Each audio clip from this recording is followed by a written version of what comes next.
But, part of what's behind the Hindutva hatred of the past is that they're ashamed of it.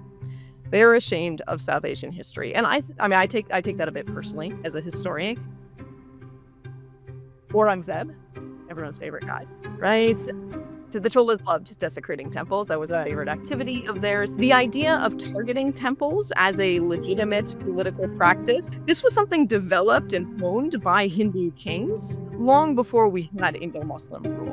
Right. Sometimes people think they're Muslim, they must have hated Sanskrit. That is not true. Many of them had Sanskrit intellectuals in their courts. Hindu nationalists are the major intellectual inheritors of British-era ideas, and that includes how much they hate the Mughals. A group of friends sitting around somebody's living room, sort of, talking about, what was life like 1,000 years ago?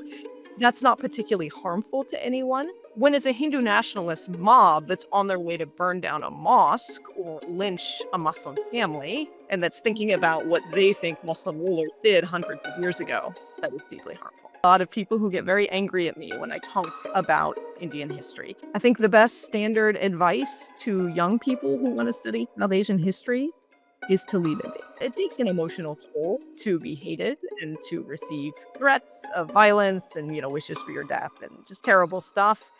That said, I assume that Hindu nationalists have figured out by now that this isn't going to stop me. But I don't bow to hatred.